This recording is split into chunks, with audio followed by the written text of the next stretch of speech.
Hello বন্ধুরা, চলে আসলাম নতুন আর একটা ভিডিও নিয়ে। এখানে তো আমাকে প্রথমে মেরে দিচ্ছিল, দিলে আমি নেমে পড়ি পিকের মধ্যে নেমে একটা কিং ফিশার নিয়ে যতখানি সামনের দিকে যাই, সামনের দিকে দেখি একটা ম্যান। তখনই ওকে কানে নিচে দুইটা তিনটা থাপ্পড় দিতে যাই। তখনই একটা অল ফেলাই নিলে আমি এই সাইডে ঘুরে আসি, কারণ এক জায়গায় দাঁড়ায় থাকলে তো মার খেয়ে যেতে পারি, এই জন্য এই সাইডটা ঘুরে আসি।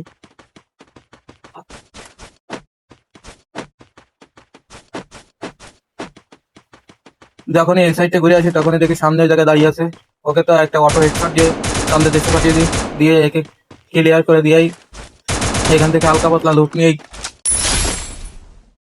যখনই ঘরের ভিতরে আসি তখনই দেখি পিছন দিক থেকে আমাকে একটা মেরে চাঁদের দেশে পাঠানোর ইচ্ছা ছিল, কিন্তু ও পাঠাতে পারিনি। ওকেই আমি পাঠিয়ে দিয়েছি। পাঠিয়ে দিয়ে এখান থেকে একটা মেডি Double করে kill. এখান থেকে ওয়াল ঠল ভেঙে তো বের হয়ে সামনে একটা এনিমি পেয়ে যায়। একে তো কানে নিচে দুইটা তিনটা থাপ্পড়ে ঘুম পাড়িয়ে দিই।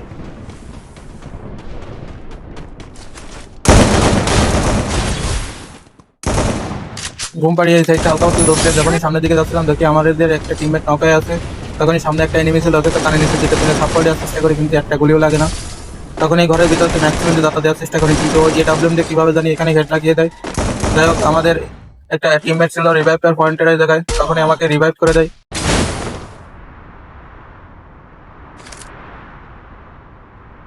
যখনই রিভাইভ হয়ে নিচে আসি আমি আবার আমার লুট বক্সে আসি। এনিমিগুলো এখান থেকে সরে গেছে, এর জন্য আমার লুটটা ভালো হয়েছে। লুট টুট নিয়ে যখনই সামনে আসি তখনই দেখি পাহাড়ের পরে একটা ম্যান নামে, সে তো আমার রাইটে দেয়, কিন্তু কানে নিচে দুটা তিনটা থাপ্পড় দিই। তখনই দেখি পিছন দিক থেকে আরেকটা মারছে। তখনই আমি অস্কার মেরে দিয়ে কানে নিচে দুটা তিনটা থাপ্পড় দিয়ে একে ঘুম পাড়িয়ে দিই। Quadra kill. Dominating.